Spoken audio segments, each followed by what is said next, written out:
Hey everybody, what's going on? Hexlex here with another Master Duel video for you all today. So, we are going to take a look at the other new deck from the new selection pack here in Master Duel, and that's going to be Runick. Runick is a actually fairly popular and talked about deck from what I've seen on various, Master Duel social platforms, and I've seen it a lot in the event too. You know, when I did my whole analysis of decks that I thought were going to be prevalent in the Duelist Cup, I didn't really factor in either Runick or Labyrinth because, one, I wasn't really sure where to evaluate them as far as their power level goes, and two, I didn't think they'd make that much of a splash. I guess I underestimated the new hype factor, and that would contribute to a lot of people using them, especially the pack coming out the same day that the cup began. So we've actually been seeing, or I have anyway, and I think a lot of people have too, I've been seeing a lot of Labyrinth and Runick. So this Runick build is a little bit different. It is tailored with the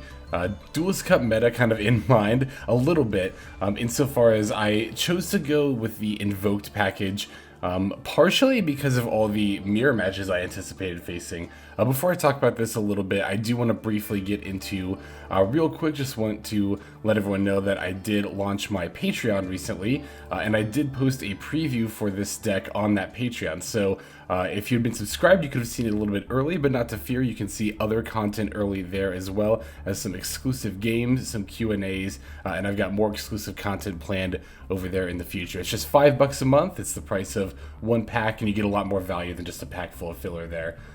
So feel free to check that out. It's updated every day as well as the YouTube channel. So check out the Patreon for some more daily content. In any case, yeah, I decided to pick this Runick variant to fight against the mirror match. Not specifically to fight against the mirror match, but also because this is the variant that I wanted to play. But I guess I should say it ended up being really good against the mirror match because of good old Invoked Mechaba.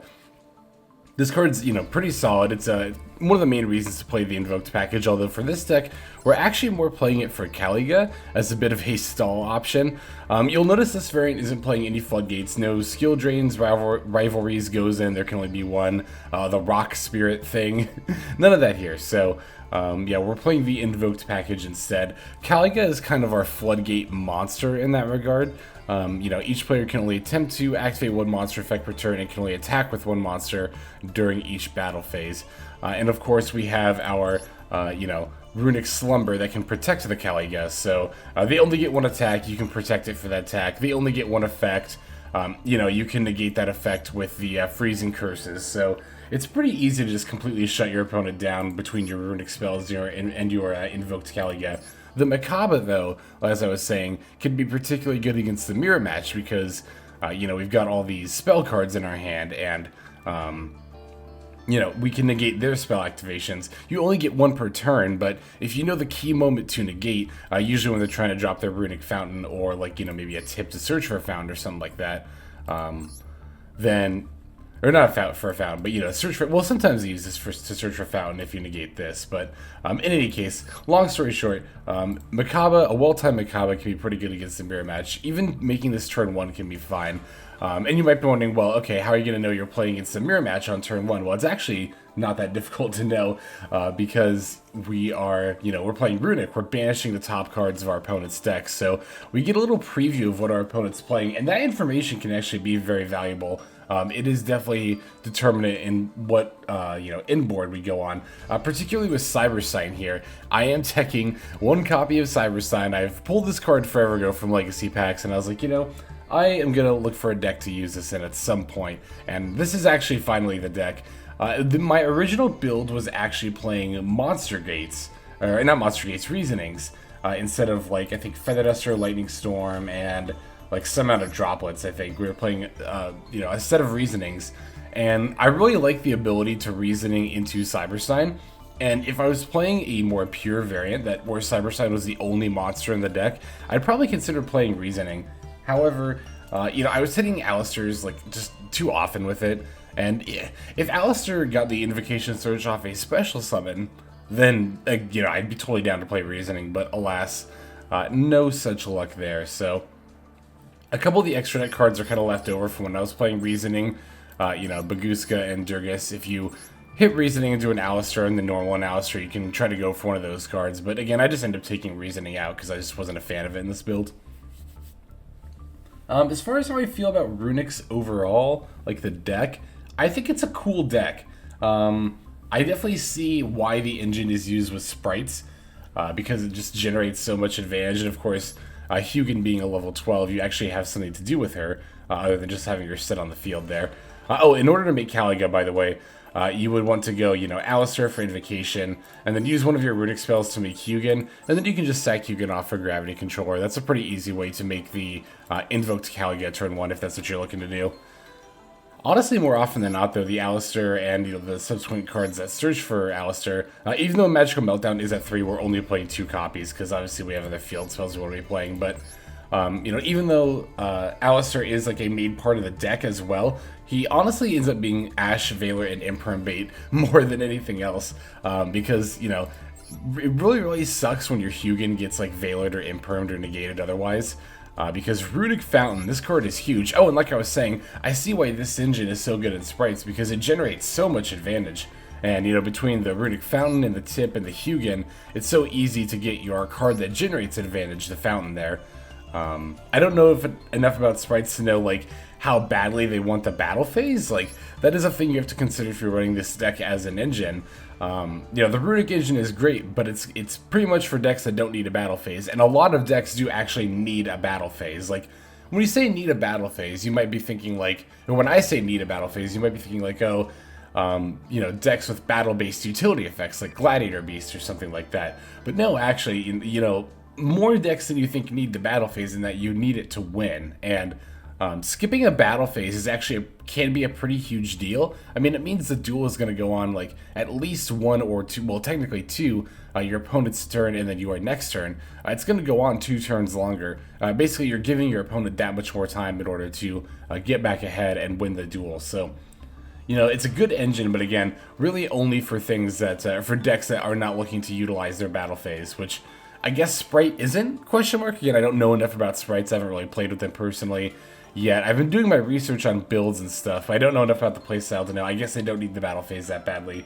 I guess more experienced CCG players, feel free to chime in about that in the comments. I'm quite curious about that. But anyway, let's see here. Is there anything else I need to go over with the build? I mean, I could explain how this deck works, but I think most of you probably already know. You've already seen it in the Duelist Cup. For those who don't, though, Runick is a mill deck. It's actually one of the more interesting takes on a mill deck that I've seen, not just in Yu-Gi-Oh, but in any TCG. It kind of mills through like incidental effects. So like Runick, the spell cards have really good disruption effects that then have incidental, rather they incidentally banish a couple of cards in the top of the opponent's deck. So you're ultimately just looking to do that, and then of course Smithing Storm is just dedicated banish. The Golden Droplet and the Dispelling are the ones that we're running one of. We're playing 3 of every other Runick Quick Play spell, but Golden Droplet, having your opponent draw a card is really not that great. Even if we are trying to mill them out, like yes, this one card does mill 5 cards by itself, but the price of having your opponent draw a card, I think, is just too great. The Runick Dispelling is definitely not a bad card, and I've actually even considered playing a second copy of this over, I think, the Lightning Storm, but honestly, I don't think it's really needed because it just doesn't come up that often. The cool thing about these 2 cards, even though they're not that great, is that you can still use them to special summon your Runick monsters from the extra deck here. So, and then there's one other thing I wanted to say. Oh yeah, Runick Allure. We're only playing a single copy of this card as well because it's not really that great. I mean, it's fine, but it doesn't accelerate the mill by that much. It's just an additional 1 per quick play spell, so it's meh. It's pretty mid, I think. But yeah, okay, now that's everything I wanted to talk about as far as the build goes. So as always as ever, I'm going to break it down card by card, and then we're going to take a look at some gameplay. So we're playing 1 Cyber Stein, 3 Aleister the Invoker, 1 Harpie's Feather Duster, 1 Terraforming, 2 Invocation, 1 Lightning Storm, 2 Magical Meltdown, 3 Runick Fountain, 1 Runick Allure, 2 Called by the Grave, 3 Forbidden Droplet, 3 Runick Tip, 3 Runick Flashing Fire, 3 Runick Destruction, 3 Runick Freezing Curses, 3 Runick Slumber, 3 Runick Smithing Storm, 1 Runick Golden Droplet, and then 1 Runick Dispelling. Extra deck is going to be 2 Hugin, the Runick Wings, 1 Munin, the Runick Wings, 2 Invoked Caliga, 2 Geri, the Runick Fangs, 1 The Last Warrior from Another Planet, 1 Invoked Augoeides, I never know how to say this card's name, 1 Invoked Mechaba, 1 Naturia Extrio, 1 number 41 Bagooska, the terribly tired Tapir, 1 number 60 Dugares, the Timeless, 1 Gravity Controller, and then 1 Aleister the Invoker of Madness. Alright, there is the list there. Now let's take a look at some gameplay. So our first duel here is going to be against actually Branded Despia, so we get to see how this deck fares against the big tier 1 threat. This duel, if it's the one I'm recalling correctly, is actually going to be a good example of how we typically want a game with this deck to go, funnily enough, as well. So I'm going to start off by normal summoning the Aleister. Opponent decides to respond with a Maxi. Don't think that's quite the right time to Maxi, especially given that this deck, has quick play spells that special summon, so I can just, get my Hugin in response to this Maxi here and not give my opponent any draws whatsoever, as I do not plan to use the Invocation this turn. If you don't get the Invoked Caliga or Mechaba on turn 1, it's really not that big of a deal. They are not needed at all. Honestly, ending with just Runick Fountain and a bunch of quick play spells in hand is a totally valid and fine way to end turn 1. So as you can see, we've already started to begin milling, and more importantly, we've already begun to cycle with the Runick Fountain. As you can see, drawing 3 off of it there was huge advantage, and it's actually the main focus of this deck. I know I said this was a mill deck, but in a lot of ways, it's not just a mill deck. It's also a toolbox disruption deck where we have all of our quick play spells that have, they have incidental mill, banishing cards from the top of our opponent's deck, but if you look at our hand here, we have access to, from hand, by the way, spell speed to destruction of a special summon monster, spell trap destruction, negating a monster's effect, and preventing one of our monsters from being destroyed. And on top of that, we also get to draw a whole bunch of cards, a whole bunch of more interruptions with the Runick Fountain. Honestly, Runick Fountain for 3 is something you should strive to go for as often as possible. I've played against a couple of Runick opponents who just kind of will play 1 spell and then put 1 back and draw 1, and they'll just do that every turn. And they'll be playing multiple spells per turn. I'm just no, don't activate the effect just because you have the prompts to. Wait until you have 3 and then draw 3 cards. It's so much more advantage. And again, I strive to do that as often as possible. Sometimes if I really need to draw and I don't have any more quick play spells in hand, I'll settle for 2. But I would consider drawing 2 cards off of Fountain settling. You really should be trying to draw 3 off of this once per turn, every single turn. And it happens both during your turn and your opponent's turn. You get it once per turn that way. So yeah, I would definitely recommend drawing 3 cards from Runick Fountain once during each of you and your opponent's turns, if possible. If not 3, at least 2. Fountain is definitely the way to go. You can, in theory, get away with only 2 copies of Runick Fountain in this deck, but I highly, highly, highly advise playing 3, and Terraforming as well if you've got Terraforming. Terraforming not super needed, but again, just you want Runick Fountain literally every single game. Every single turn 1 of every duel you play with this deck, you want to have that card. So I recommend as many, copies of it and ways to get it as possible. You don't necessarily need 3 Hugin. I only pulled 2 and I didn't craft a 3rd. I'm only playing 2, so in a pure Runick extra deck, you can play 3 just because you have the space for it, but I have yet to need more than 2. I don't think I've even yet to use my second. I've even yet to use my second copy. Maybe 1 time when my first copy got negated, but even then, usually by then I draw into the Fountain or I've drawn to Terraforming or something. So anyway, my opponent's doing a whole bunch of Branded Despia stuff, and yeah, it looks scary, but I'm not really particularly concerned here, honestly. Especially the cool thing about this deck is that you can just destroy Mirror Jade and it's totally fine because you don't have any monsters typically for them to wipe anyway. And when you do, again, it's Hugin. It's fine. Honestly, if it's destroyed by card effect, it'll just go back to the extra deck, which is another reason why you don't always need 3, or you don't necessarily need 3, is that it has the ability to relatively easily, where is it, in the graveyard, relatively easily recycle itself. I did end up summoning another copy here, just to defend against the, well, I was going to say defend against the Guardian Chimera, but you might assume I mean an attack from the Guardian Chimera, but no, that's actually not what I meant. I was actually I was hoping they would actually destroy the Hugin instead of the Runick Fountain, because I didn't want to have to discard a card to search for another one, but in the event that Guardian Chimera blew up Runick Fountain, I could just use Hugin to search for another copy. Either that or Guardian Chimera blows up Hugin, and then the Runick Fountain is safe. So, like I said, just want to make sure we're always having access to that Runick Fountain, was my main concern there. And of course, yeah, during the end phase, I'm just going to fire off this Munin real quick just to get the search before I draw, and then also to gain the 1,000 life points during the end phase there. That can actually matter, by the way. That might have like sounded a bit sarcastic, but no, actually, that 1,000 life points during every end phase can really, really matter. Again, it's funny how like this. I didn't expect to like a mill deck this much, honestly. It's really cool. I like it a lot.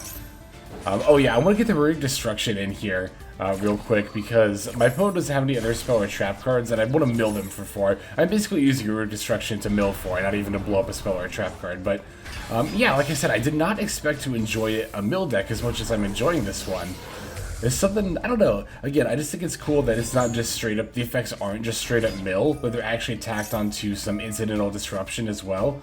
I just think it's a really, really cool way to design a mill archetype. And it's honestly a good thing that these cards banish off the top, because that's one of the like hurdles that I think a mill deck had nowadays, was that, you know, if you just milled cards from your opponent's deck to the graveyard, like, most decks, that just helps them out.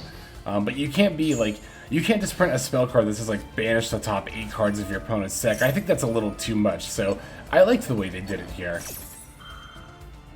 Alright, now we have the Runick Allure, which, like I said in the profile, like, isn't a super great card. It's definitely only a one of, and only because you can search it off Munin. If Munin didn't search Runick Allure, I wouldn't play it at all, to be honest. I might, maybe, I don't know, I might still play one copy. Now, if I couldn't search it, I wouldn't play it at all. It's just not that great. But you know, we get some incidental mills off it. It'll make the, you know, it'll make winning here a little bit faster. In any case, now I've got the Invoked Caliga online, and I've got the Runick Slumber here to keep it from being destroyed. So all we're really looking for at this point is the other Runick. What is it? I can't remember which one. Oh, Freezing Curses, the negate.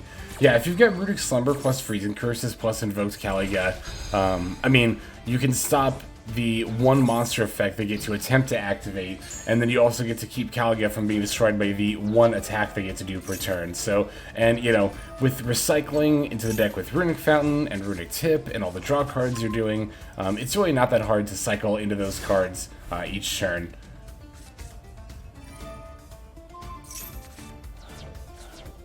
Yeah, so I'm going to fire off the Runick protection right during the draw phase there, honestly just to cycle. Like, normally I would wait until it's actually threatened, like, you know, something's actually threatening to destroy the Caliga, but I just want to draw 3 cards here. And we do end up drawing a Freezing Curses, so yeah, like I said, Caliga is now protected from the 1 battle destruction, and then we can negate the 1 effect. Actually, that Despian Tragedy is honestly the 1 effect to get right there.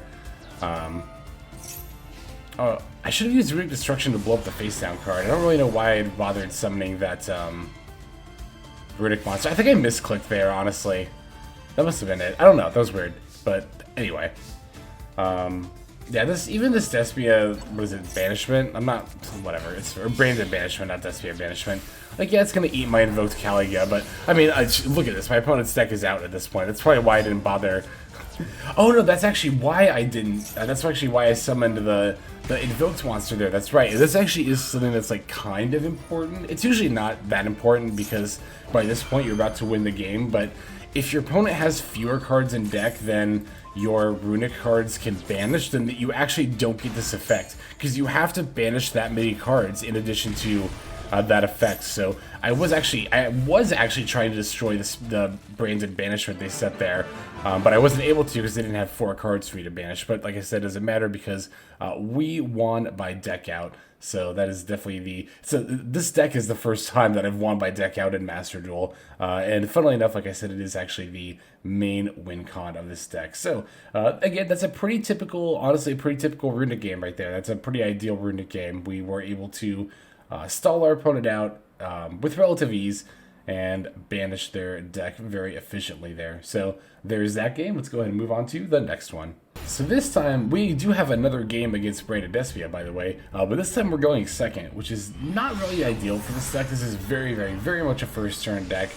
And I think this deck does have a pretty difficult time going second most of the time, not every time. It's why we're playing 3 Forbidden Droplet, honestly. This deck honestly has a rough time if your Hugin gets negated, period.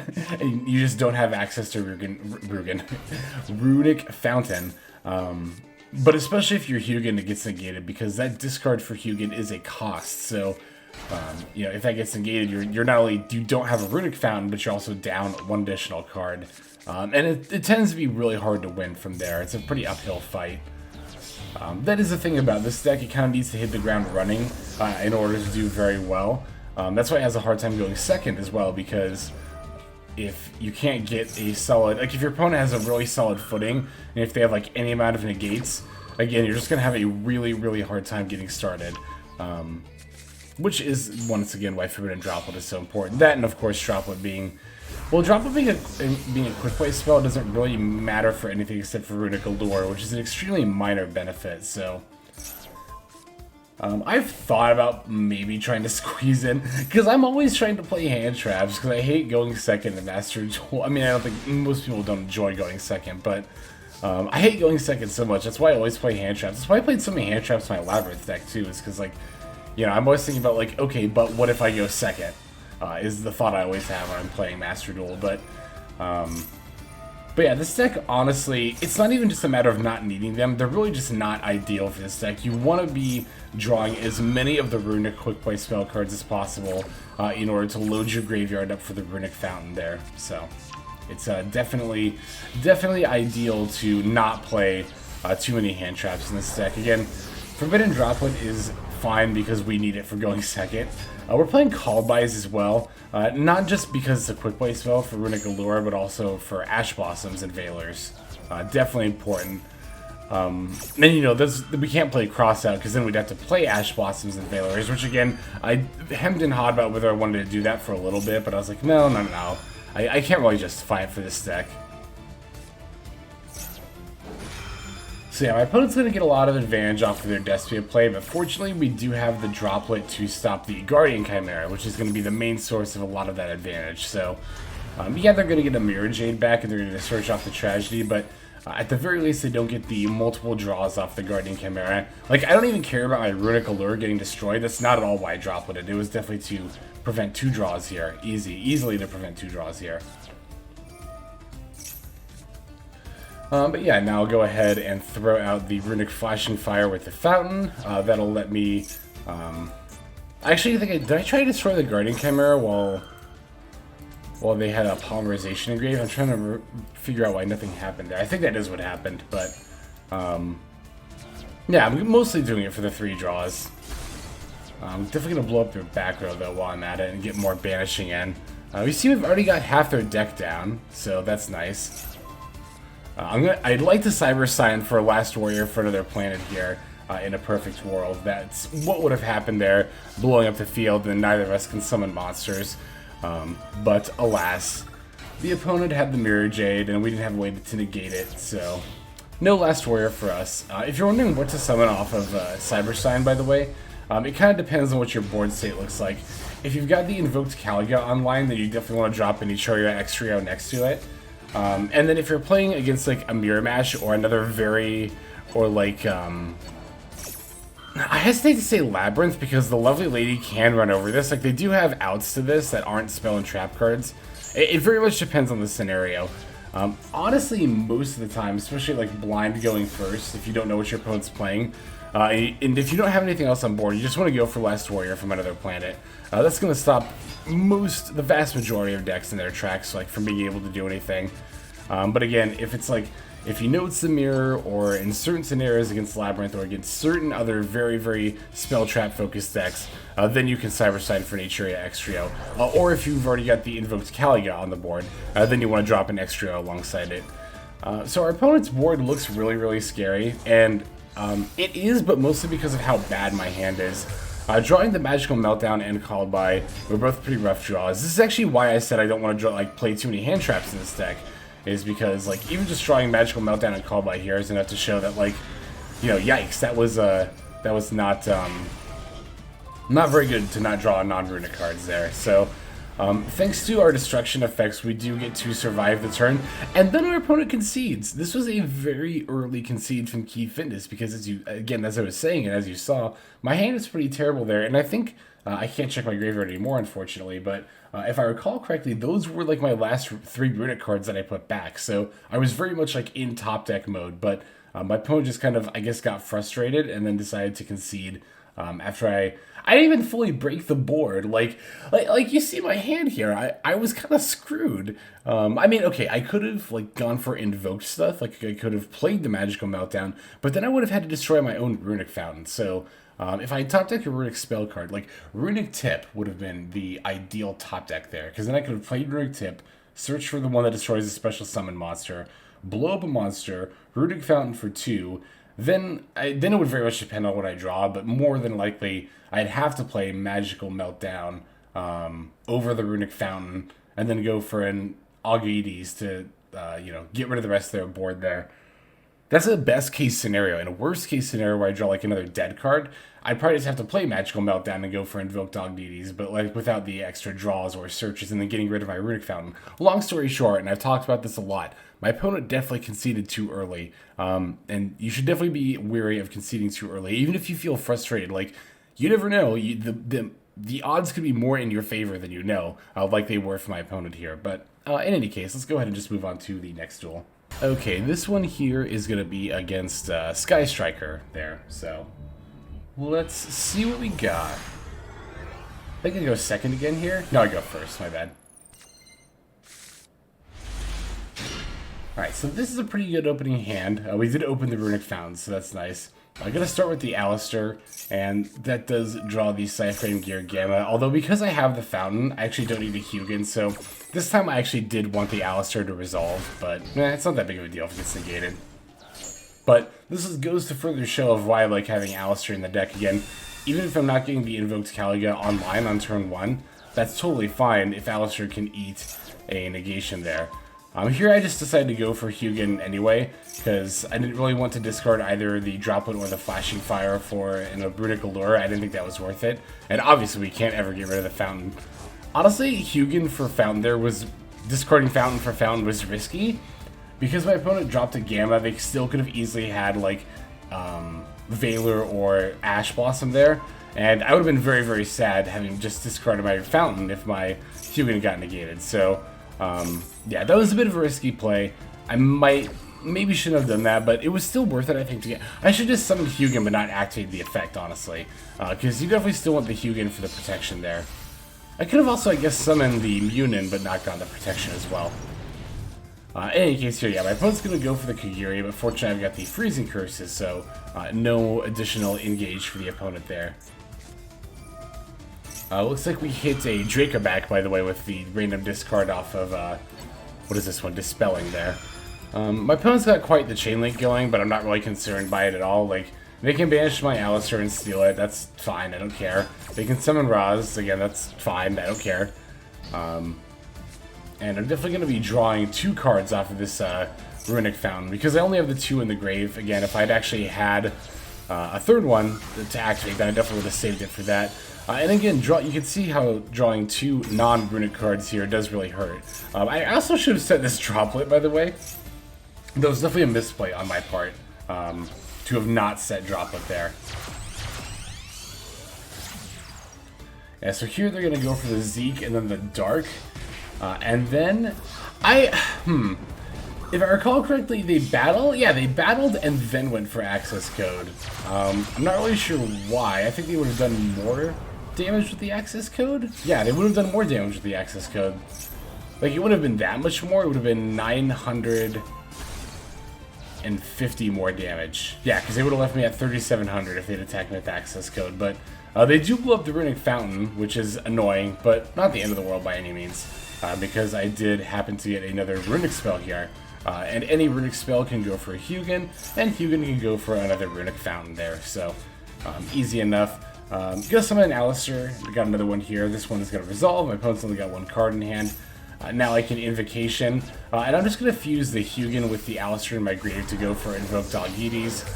No need to, set up negations with Caliga or Mechaba here. I'm just going to blow up my opponent's last card, their access code, and then they only have one card in hand, so they just concede at that point. So yeah, you can see we were able to see, as this deck game was actually a good example of how this deck is not just like, or doesn't have to just be a stall deck. A lot of people are playing the pure variant as just the like pure stall deck, which is fine. You know, you can play the deck however you want with playing the floodgates there. But honestly, again, I think this deck is really cool because the Runick spells are like interactive disruption. So that's kind of why I prefer the Invoked engine. As you can see, we were just able to, with all our various like forms of disruption in interaction, just kind of like go toe for toe with the Sky Striker in terms of like their advantage in their cycling. We were able to grind them out of their advantage and establish our board, and we didn't even have to get like very close to the deck out in order for us to, or in order to get into a position where our win was like inevitable at that point. So that is a lot of the strength of this deck as well. So yeah, we got one more game to check out. Let's jump straight into it. Alrighty, last duel for this video here is going to be against a Subterror control deck.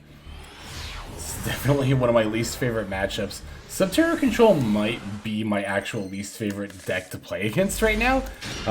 Even more so than like Flandre's like with Barrier Statue or like Eldritch. Because I mean, this deck is pretty much like Eldritch, but they've also got an Omni Floodgate, or not an Omni Floodgate, an Omni Negate Hand Trap, which is a searchable. Excuse me, they have a searchable Omni Negate Hand Trap, which is very, very, very annoying. But even though that card is very strong, the, what is it, the Fiendus, I believe? Subterra Fiendus, it is also not without its weaknesses, which I think we're going to get into a little bit here. So, by the grace of God alone, I actually managed to top deck a Harpie's for the Duster as my draw for turn, which, like, oh my god. I'm glad at least one time this happens. And one time I play against this deck, I managed to peel the Feather Duster off the top of the deck. So anyway, I'm going to start here with the Golden Droplet, but I'm going to, of course, be using it to summon a Runick monster from the extra deck. I pretty much I've never ever used this first effect with the Golden Droplet, and I really don't recommend it. I really don't. So yeah, the opponent's going to chain with a Dimensional Barrier for fusions. I'm actually fine with this because I've got a Runick Fountain in play. I'll just chain with a Smithing Storm to banish a bunch of their cards. I'm not fine with this Imperial Iron Wall, though. That I want to get rid of with the Runick Destruction, but my opponent does have the Subterra Fiendus, that good old Omni Negate Hand Trap. So the Imperial Iron Wall is here to stay, the Smithing Storm is going to fizzle, as is the Golden Droplet. Which might seem pretty bad, and it is kind of scary, but I do at the very least have the Feather Duster, and I'm just like praying here. I'm like, please don't have Solemn Judgment, please don't have Solemn Judgment, please once in my life do not have Solemn Judgment. And once in my life I top decked the Feather Duster and they didn't have a Solemn Judgment in 5 back rows. They had, let's see what they had.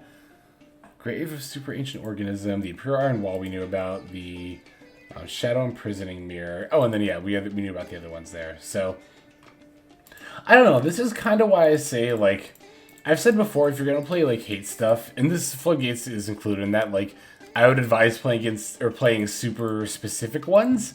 I don't know, like, I don't really know what decks they're trying to counter here with Shadow Mirror and Grave of Super, I guess Branded Despia, but there are better ways to counter Branded Despia. You could just Skill Drain them. You could just play Skill Drain, or, you could just play Skill Drain and Rivalry, like, you could just do that. Anyway, here I'm just going to activate the Fountain and pass. I've got one Smithing Storm in my hand, but I'm going to have to be mindful of when I activate it, which is actually, my opponent gives me an opportunity to activate it right away, because I know this last card is Fiendus, right? I'm pretty sure they just searched one. Yeah, they searched one. So, when they normal summon the Archer, I'm like, okay, so I know the last card in hand is Fiendus, so I need to wait for an opportunity when there's no face-up monsters in order to activate my Smithing Storm. And I was thinking to myself, my opponent might give that to me. And sure enough, they did. They actually go to activate the Subterra's effect, which, I think in this scenario, I think was a little bit greedy. I think it honestly was. You already I have one card in hand. You already have the card to negate it. Like, I think you just battle here because, like, maybe they weren't expecting me to be, like, on top of, like, my triggers as I was, because I did set this to on. I was, like, waiting for my opponent to flip their monsters face down, because in that moment, as soon as that effect resolves, I'm going to go in with the Smithing Storm. I'm going to go in with the Runick Fountain to shuffle my, or not shuffle, put my Runicks back and draw 3 cards. And then, you know, with the toggle still on upon the resolution of their Guru's effect to flip their monsters face down, I'm going for Runick Tip. I'm just starting my Runick cycle, and then the opponent concedes right away. I don't know if it was because, like, they can't battle past the Munin. Honestly, I think it really was futile at that point. Even if my opponent searched their other Fiendus, right? And they have like 2 Fienduses, one for this turn, one for next turn. That's still only 1 negate per turn. And now that I've got my engine online, like, now I'm going to be consistently drawing 3 cards per turn. Like, I'm just going to be able to make sure that happens. And it's just over for my opponent at that point, because they only have so many Fienduses, but I'm never going to run out of Runick quick play spells. So I have the advantage, and I have the long game over the control deck. It's so fun to actually have like a long game plan that goes beyond what a stun or control deck can do. And that's just, of course, to mill them out. So it's pretty great. I honestly really like this deck, but that's all for gameplay. Let's go on now to the outro. Alright everybody, thank you so very much for watching all the way to the very end. I greatly appreciate that. I also appreciate those of you who are commenting and or subscribing. Those are great ways to support the channel and means a lot to me as well. Comments, definitely let me know what you think of the build here, what you think of this particular variant of Runicks. I haven't played the pure one yet with like floodgates and stuff, but I do think that this one is not only better against the mirror match, which at the time I'm recording this, in the first couple of days of the Duelist Cup, is actually a very relevant thing to plan for. But I also think it's just, it's a little more fun, again, than I think just playing floodgates. I've played a lot of stun decks in the past that have used floodgates, and it's like, yeah, I think I'd be on that phase right now. I like playing more, like, at least somewhat more interactive decks, but that's just my 2 cents. Oh yeah, and of course, if you want to support and donate over on Patreon. Jeez, I can't form the words right now. If you want to support and donate over on Patreon for some more daily Master Duel content, it will, of course, also be a huge help to the channel here. The more support that we can get, the closer we get to me being able to just devote as much time as possible to the channel. And then maybe we can do stuff like streaming every week again, maybe some other fun stuff. But that'll be a discussion for another day. That's all the time I've got for today. So this is Hexlex. I'm signing out, and I hope you have a fantastic day.